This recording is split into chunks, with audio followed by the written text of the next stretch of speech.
नमस्कार अमितोष जी, बहुत बहुत स्वागत है आपका। नमस्कार। अपने दर्शकों को बता दूं कि आज पहली बार बीएचपी के national spokes person Amitosh Pareek जी मेरे चैनल पर आए हैं और मुद्दा ही ऐसा है कि मुझे लगा उनसे बेहतर कोई इसको अच्छे तरीके से समझा नहीं पाएगा कि दरअसल चल क्या रहा है। अमितोष जी, उदयपुर फाइल्स पर दिल्ली हाईकोर्ट ने रोक लगा दी। अब एक तरह से गेंद जो है वो केंद्र के पाले में है। पहला सवाल ये कि रोक लगाने की जरूरत क्यों पड़ गई? जमीत उलमा हिंद को दिक्कत क्या है इस फिल्म से? अंजू जी, बात क्या है कि इस देश के अंदर में एक तबका है जो कि भारत की आजादी और स्वतंत्रता के बाद लगातार अभिव्यक्ति की आजादी की मांग उठाता रहा है। कब उठाता है? जब हिंदुओं के विरुद्ध कोई विषय होता है। कब उठाता है? जब देश के टुकड़े टुकड़े करने वाले नारे लगा दिए जाते हैं। कब उठाता है? जब फलस्तीन के झंडे रैलियों में फहर दिए जाते हैं। कब उठाता है? जब जय फलस्तीन कह दिया जाता है पर भारत माता की जय नहीं कहा जाता। जब आप इनका विरोध करते हैं तो ये बोलते हैं अभिव्यक्ति की आजादी है, सबको स्वतंत्रता है, हनन हो रहा है, संविधान को बदल दिया जाएगा। लेकिन जब एक अभिव्यक्ति की आजादी को लेते हुए एक निर्माता पिक्चर बनाता है, एक आप फेरिस देखिए, कश्मीर फाइल्स आई, 1980 के दशक में कश्मीरी पंडितों की बातें बताई और व्याख्या हुई। क्या ऐसा नहीं हुआ था कि कश्मीर पंडितों को भगा गया था? भगाया गया था। मस्जिदों से ऐलान करे गए थे कि कश्मीर महिलाएं रहने दे और मर्द चले जाए, ये ऐलान हुए थे। लेकिन कश्मीर पंडित बनाई तो एक संगठन जाता है कोर्ट और बोलता है नहीं नहीं नहीं, देश के अंदर में दिक्कत हो जाएगी, ये एक नफरत की भाव पैदा कर रहे हैं, प्रोपोगेंडा है, इसको रोक दिया जाए। लेकिन पिक्चर रिलीज। फिर आता है केरला फाइल्स। केरला फाइल्स आई तो फिर वही बात आई कि समाज में नफरत फैलेगी, प्रोपोगेंडा है, इलेक्शन है। लेकिन ऐसा नहीं था कि केरला के अंदर में आईएसआईएस में लड़कियों को नहीं ले जाया जा रहा था, फोर्स कन्वर्जन नहीं हो रहे थे, बल्कि सीपीएम के खुद के चीफ मिनिस्टर ने कहा था, चंडी ने, कि भाई वहां पर कन्वर्जन सबसे ज्यादा हो रहा है, लव जिहाद के केसेस हो रहे हैं। पिक्चर आई, आपत्ति हुई, संगठन चला जाता है कोर्ट में रुकवाने के लिए। तीसरी पिक्चर आई अजमेर 92, कहो नहीं नहीं नहीं, गलत है, प्रोपोगेंडा, इलेक्शन है, मैनिफेस्टो है इनका, ये तो समाज में हिंदू मुसलमान करना चाहते हैं। लेकिन क्या अजमेर में क्या ब्लैकमेल रेप कांड केस नहीं हुआ? फारूक चिश्ती उसमें इन्वॉल्व नहीं था? पिक्चर बनी पर प्रोपोगेंडा, कोर्ट चले गए, पिक्चर रिलीज हुई। साबरमती रिपोर्ट अभी हाल ही में आई थी। गोधरा दंगों पे बीबीसी का संरक्षण लेने वाले और समर्थन देने वाले लोग फिर कोर्ट जाते हैं और छाती ठोकते हैं अपनी, नहीं नहीं नहीं नहीं, गलत हो रहा है गोधरा कांड के अंदर में, फिर भी पिक्चर रिलीज हुई। लेकिन लगातार तरीके से देखा गया कि जब जब हिंदुओं ने, निर्माताओं ने अभिव्यक्ति की आजादी को स्वीकार करते हुए, उपयोग करते हुए हिंदू की दर्द की कहानियां बड़े पर्दे पे दिखाने का प्रयास करा है तो एक संगठन कोर्ट जाता है। लेकिन पीके जब आती है और पीके के अंदर में जिस तरह से भगवानों को दिखाया जाता है, तब कोर्ट क्या कहता है अंजू जी, आपको याद होगा, if somebody is not interested in watching the movie, kindly don't watch the movie. यही कहा गया। क्यों? क्योंकि वहां पर हिंदू है, लिबरल है, अभिव्यक्ति की आजादी है। आज उदयपुर फाइल्स आती है तो क्या घटना नहीं घटी? क्या उसको 26 बार चाकू नहीं मारे गए? मारे गए। लेकिन आप देखिए, सीबीएफसी ने कोर्ट में कहा कि हमने जो ऑब्जेक्शनेबल पार्ट था, जिसपे आपत्ति हो सकती थी, उसको हटा दिया। उसके बावजूद कोर्ट ने दो बात कही। मैं कोर्ट पे टिप्पणी नहीं करना चाहता, कोर्ट संविधान का संरक्षण है, लेकिन उसमें दो बात कही। एक कि आप सेंट्रल गवर्नमेंट के पास जाइए as per act of section 6, तो वैसे भी जा सकते हैं, एग्रीव पार्टी है, अपील का प्रावधान और रिव्यू का है। लेकिन जब तक सेंट्रल गवर्नमेंट उसका फैसला नहीं लेती है, हम इन लोगों को नहीं दिखा सकते, इसलिए इसको स्टे दे देते हैं। दूसरा उन्होंने कहा कि इनको स्क्रीनिंग भी दिखाई जाए। अब स्क्रीनिंग कौन है याचिकाकर्ता? आप और मैं तो नहीं है, याचिकाकर्ता है जमात उलेमा हिंद। इतिहास तो सबको पता है ना जमात उलेमा हिंद का, कि किस तरह से 26/11 के आतंकवादियों के लिए भी कोर्ट गए थे, 7/11 के आतंकवादियों के लिए भी कोर्ट गए थे, जर्मन बेकरी केस में इन्वॉल्व इंडियन मुजाहिदीन के आतंकवादी के लिए भी कोर्ट गए थे, यूसीसी के विरुद्ध भी कोर्ट गए थे, तो ट्रिपल तलाक के विरुद्ध भी कोर्ट गए थे, तो एंटी कन्वर्जन लॉ के विरुद्ध भी कोर्ट गए थे। तो लगातार तरीके से इस देश में आतंकवादियों के लिए समर्थन के लिए खड़ा होता है। आज वो जमात उलेमा हिंद कोर्ट पे जाके अभिव्यक्ति की आजादी संविधान में मांग रहा है और कोर्ट उसको न्यायालय मान लेता है। मुझे लगता है कि अभिव्यक्ति की आजादी एक तबके की नहीं है, बल्कि सबकी होनी चाहिए। कोर्ट को भी इस बात का ध्यान रखना चाहिए।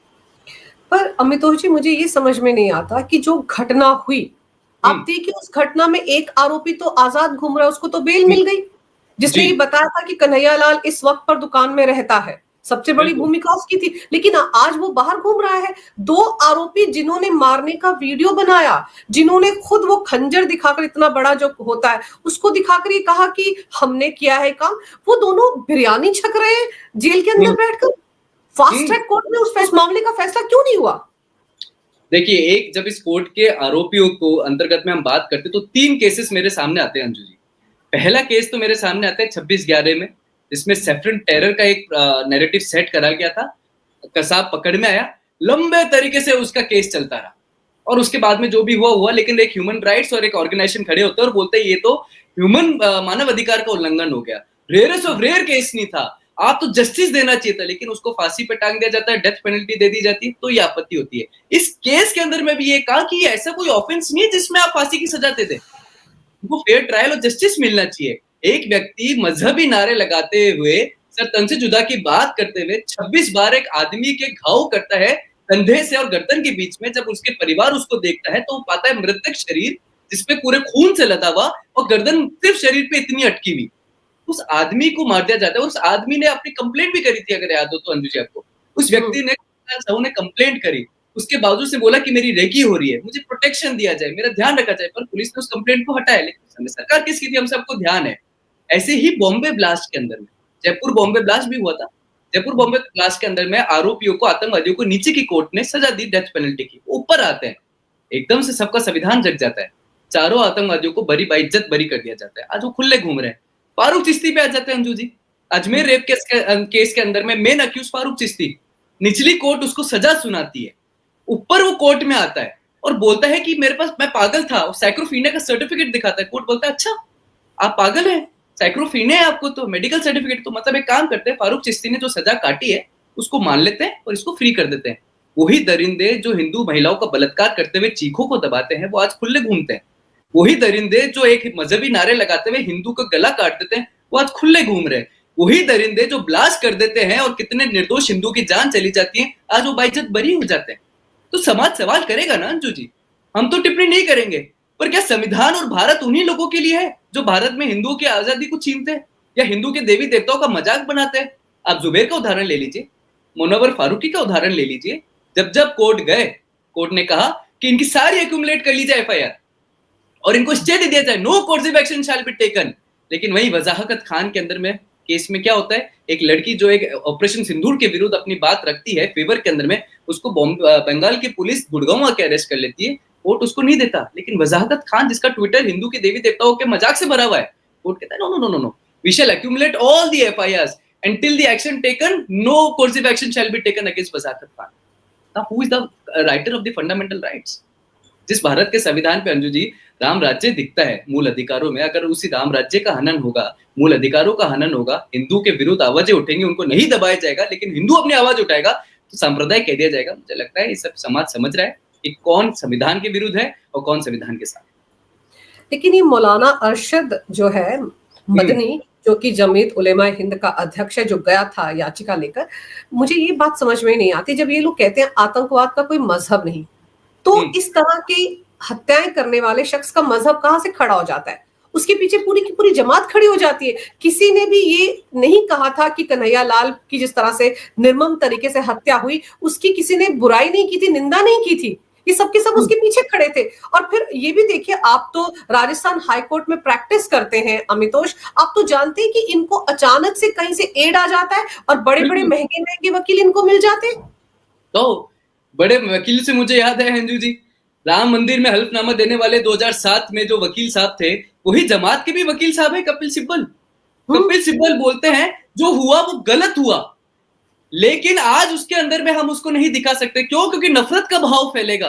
वो कपिल सिब्बल जो 2007 में राम सेतु को नहीं मान रहे थे, भगवान राम को काल्पनिक मानते थे, हल्फनामा कोर्ट में देते थे, आज वो जमात के साथ खड़े हो जाते हैं। लेकिन वही जमात जो अपने संविधानों के अधिकार की मांग करने कोर्ट जाता है, फतवा जाहिर करने का तो बहुत शौक है ना इन जमातों को, कितनों के फतवा करे ये बता दीजिए। आज आपके लिपस्टिक लगाएंगे तो फतवा कर देंगे, आप पानी पी लेगा रोजे में तो फतवा कर देंगे। लेकिन अगर एक मजहबी आतंकवादी जिहाद की आड़ में द वॉर ऑफ होली के बाद में किसी हिंदू को मार देगा तो उस पर फतवा जारी नहीं होगा।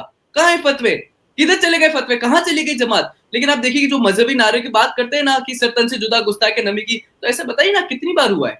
आप उमेश कोहली को देख लीजिए, चंदन गुप्ता का केस देख लीजिए, आप विषय अभी कर्नाटक के अंदर में एक लड़के को मार दिया, बजरंग दल के सड़क के ऊपर में मार दिया, उसको देख लीजिए। एक लड़का हनुमान चालीसा बजाता है तो उसको मारने पहुंच जाते हैं, उसको देख लीजिए। कहां ऐसा नहीं हो रहा है जहां पर हिंदू अपनी आवाज उठाते हैं और मजहबी नारे नहीं लगते। एक और विषय मैं आपको बताता हूँ, ये जमातें तब क्यों खड़ी हो जाती है जब मुहर्रम के अंदर में 17 साल के लड़के को मार दिया जाता है।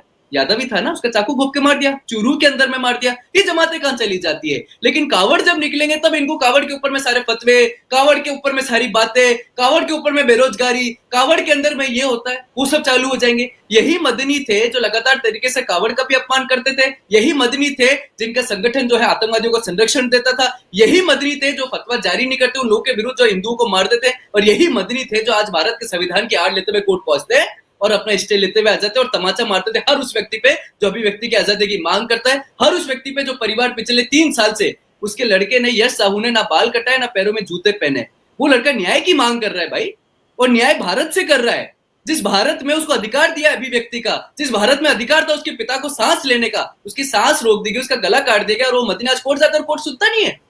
मुझे लगता है इस तरीके का दोगला चरित्र इन जमातों का है, फतवे जहाँ जारी करने होते हैं वहां करते नहीं है, हिंदू के विरुद्ध खड़े होते हैं, संगठन के आतंकवादियों के साथ खड़े होते हैं, ये जमात है और ये इनका संरक्षण और ये इनका अधिकार।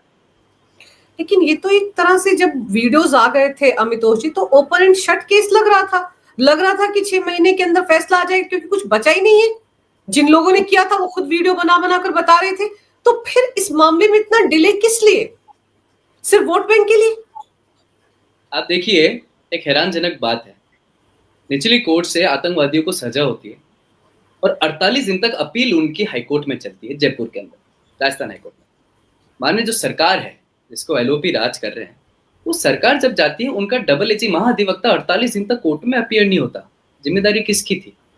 उनको बचाने की, सरकार की, और उनको सजा दिलाने की आपकी और हमारी, जो उल्टा हो गया। बल्कि जिम्मेदारी बनती थी उनकी। आज लोग कन्फेस कर रहे हैं, चाकू काट के आप और मैं कर सकते हैं क्या अंजू जी? आज एक सड़क पे पॉकेट मार को तो आप छोड़ते नहीं है, लेकिन एक व्यक्ति जो इतना घिनौना अपराध करता है, इतना जघन्य अपराध कर देता है, और आप उसके कन्फेशन के ऊपर में भी उसको आप ट्रायल दे रहे हैं। फेयर ट्रायल और फेयर जस्टिस किस बात का है ये? क्या वो कन्फेशन अपने आप में एडमिसिबल नहीं था? क्या वो अपने आप में एविडेंटरी वैल्यू नहीं रखता था? लेकिन इतना लंबा समय, तो मुझे याद आता है दिल्ली रेप कांड। क्या हुआ था उस दिल्ली रेप कांड में?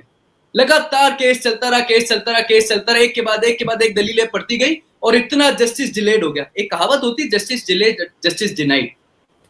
कितना डिले होगा? कब तक सहेगा? कब तक भारत के आप संविधान का हनन करते रहेंगे? कब तक उसका चीरहरण होता रहेगा? आज हर व्यक्ति पूछ रहा है। आप देखिए, साधु के भेष के अंदर में घुसते हैं तब क्या हो जाता है। लेकिन आज जब उत्तराखंड की सरकार उस पर विषय रखती है तो लगता है नहीं, समाज को बांट दिया गया है, हम तो करते ही नहीं है भाई, हमारा तो अधिकार ही नहीं। महाकुंभ के अंदर में क्या हुआ था? आयुष आयु बन जाता है। नेहा तौफीक का केस अभी आप देख लीजिए, संगूर का देख लीजिए, जलालुद्दीन का 100 करोड़ की फंडिंग लेता था, कितना हुआ? आप दौसा का विषय देखिए।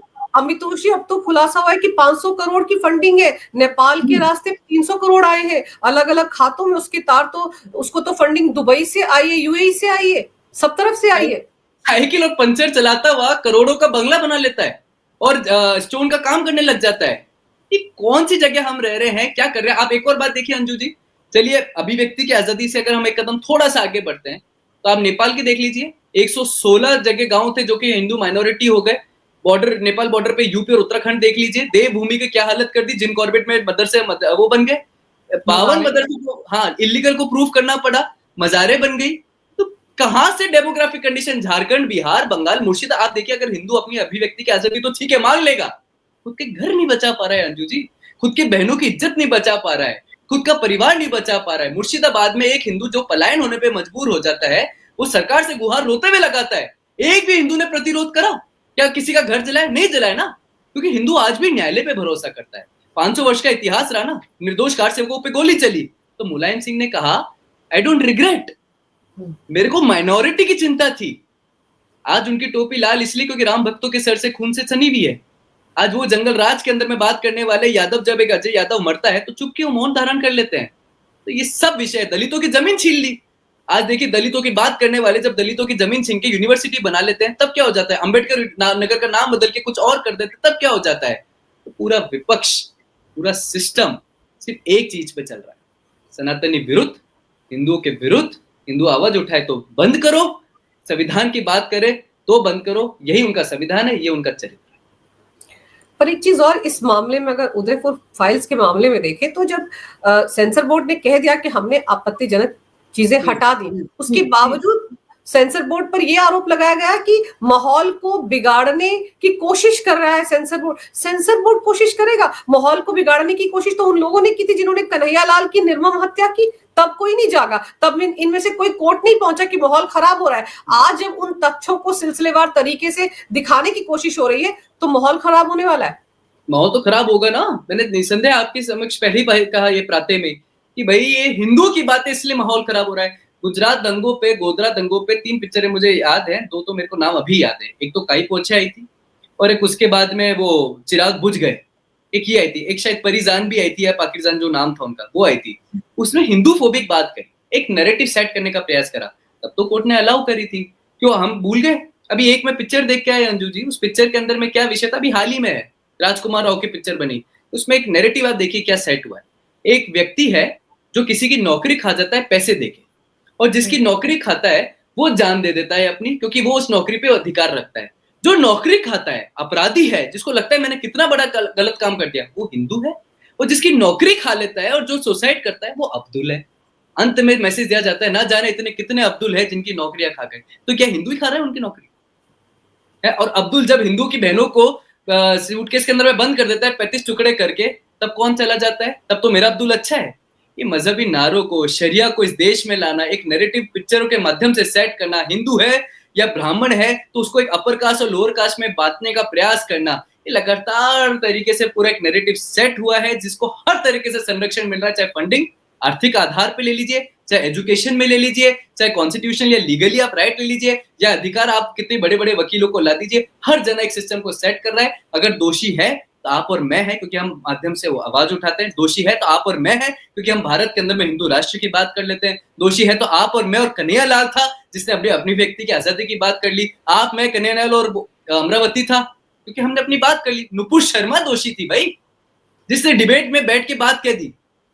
तो हम कब तक दोषी रहेंगे? और कहां दोषी? हम बांग्लादेश में दोषी नहीं है अंजू जी, जहाँ पे सेक्युलर की जगह इस्लाम कर दिया गया 6 साल में। हम पाकिस्तान में दोषी नहीं है, जहां पर इस्लामिक इज ए रिलीजन है, वहां ब्लेस्फेमी लॉ है। हम तो हमारे देश में हमारे भगवानों की बात करते हैं तो हमें चुप करा दिया जाता है, लेकिन ईश निंदा के नाम पर मजहबी नारे लगा दिए जाते हैं तो अभिव्यक्ति की आजादी कह दिया जाता है। ये इस देश के अंदर में जो नैरेटिव चल रहा है, इसको खत्म करने की बात होनी चाहिए, इसको खत्म करने का प्रयास करना चाहिए। अमितोष जी, आपको लगता है कि अब जो इस फिल्म के रिलीज की गेंद जो है केंद्र सरकार के पाले में गई है, कुछ फैसला जल्द से जल्द आएगा? क्योंकि निर्माता जब फिल्म बनाता है उसके बहुत सारे चीजें जुड़ी होती हैं, फिल्म रिलीज होगी, इतने सारे लोगों को पैसा देना होता है, कितना कुछ तामझाम होता है, उसका ख्याल कोई रखेगा या नहीं?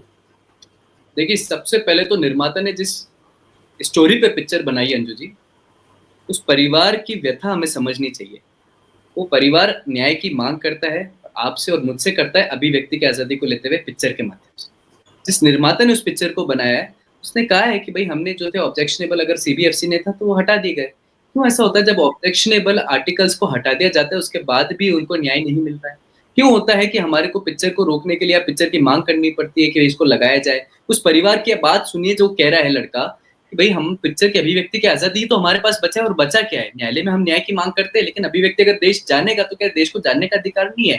क्या देश को जानने का अधिकार नहीं किस तरह से निर्मम हत्या करी गई? क्या देश को जानने का अधिकार नहीं कि भाईजान बनने वाले लोग भाइयों की जान ले लेते हैं? क्या इस देश को जानने का अधिकार नहीं है कि हम भाई भाई करने वाले लोग आप ही के घरों से आपको पलायन कर देते हैं? क्या इस देश को जानने का अधिकार नहीं कि किस तरह से हिंदू को उन्हीं के घर को उजाड़ के फेंक दिया गया? क्या इस देश को जानने का अधिकार नहीं कि कैसे बहनों का बलात्कार हो गए? सबको अधिकार है। पर एक स्टोरी जिसपे पिक्चर बनती है, वीर सावरकर पे ही बनी थी, तब भी कितना इशू हुआ था। क्यों? क्योंकि वो सावरकर हिंदुत्व की बात कर लेते थे।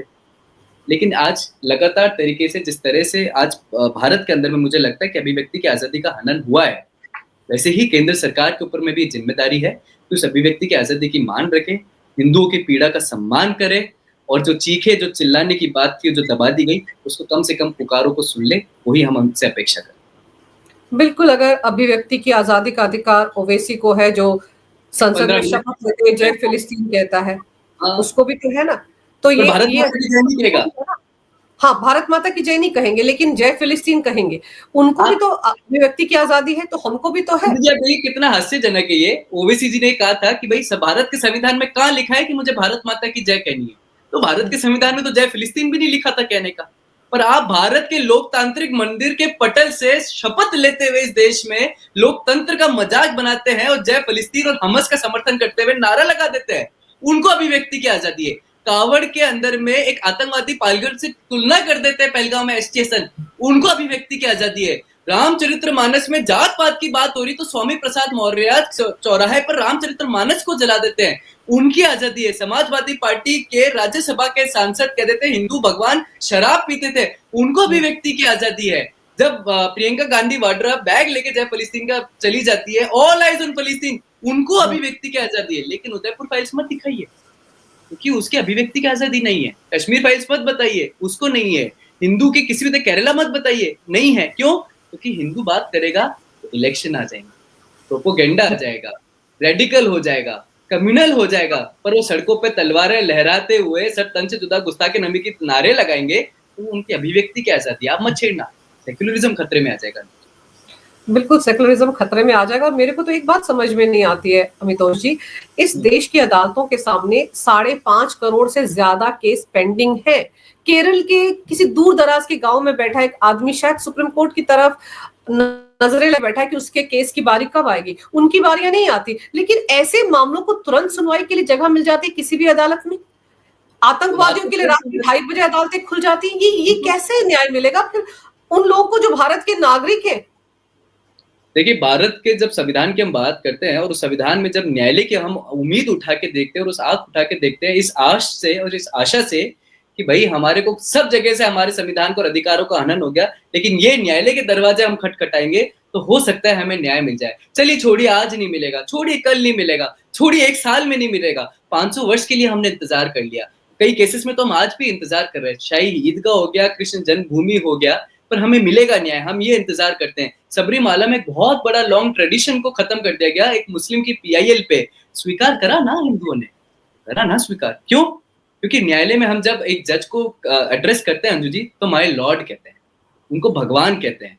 और हर एक व्यक्ति भारत का उस भगवान से यही आस लगा के बैठता है, आज नहीं तो कल भगवान मेरी पुकार सुनेगा।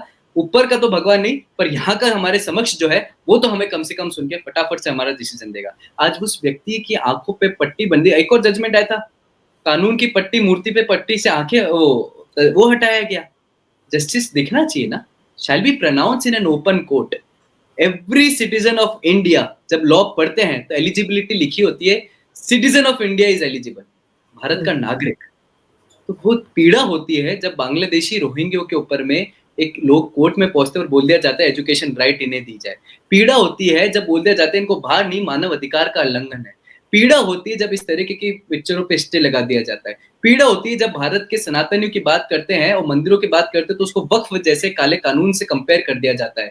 पीड़ा होती है जब भारत की आजादी के बाद भी भारत के मंदिर आज सरकार के नियंत्रण में है, और जब उसके सरकार के नियंत्रण के बाद भी हम उनको छुड़ाने की बात करते हैं तो उन पर सुनवाई ढलती जाती है, टलती जाती है। पीड़ा होती है जब डूबता हुआ सूरज एक हिंदू देखता है और इस आस से देखता है कि कल ये फिर उगेगा, फिर मेरी आवाज सुनी जाएगी, फिर मेरे को न्याय मिलेगा। उस न्याय के लिए आज भी हिंदू इंतजार कर रहा है। मुझे लगता है कन्हैया का परिवार भी आज इंतजार कर रहा है, जिसको मिला न्याय मिला होगा अंजू जी। हम उस पर कभी नहीं कहते, हम ये भी नहीं कहते वो गलत है। हम उस जमात से नहीं आते अंजू जी जब अहमदाबाद ब्लास्ट के बाद 36 जनों को डेथ पेनल्टी दी थी और 11 जनों को लाइफ इंप्रिजमेंट दिया था। यही जमात उलेमा हिंद थी जो बोली थी हम न्यायालय के न्याय में भरोसा ही नहीं रखते, गलत न्याय हुआ है, ये गलत ऑर्डर है। ये हिंदू आज भी नहीं बोलते कि गलत ऑर्डर हुआ। आज भी आप कन्हैया के परिवार से पूछेंगे तो बोलेगा हमें न्यायालय पे भरोसा है, हमें न्याय मिलेगा। तो सरकार पे और न्यायालय पे इस हिंदू को हमेशा भरोसा रहेगा। हम हाथ में पत्थर नहीं, वाक्य में संविधान लेके चलते हैं।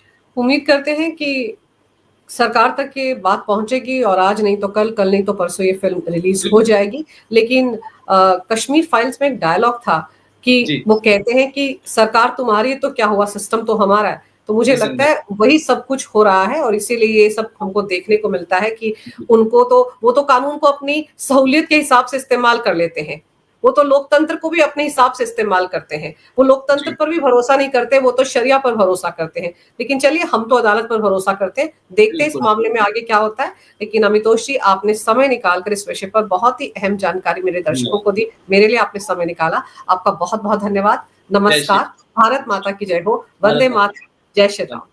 जय श्री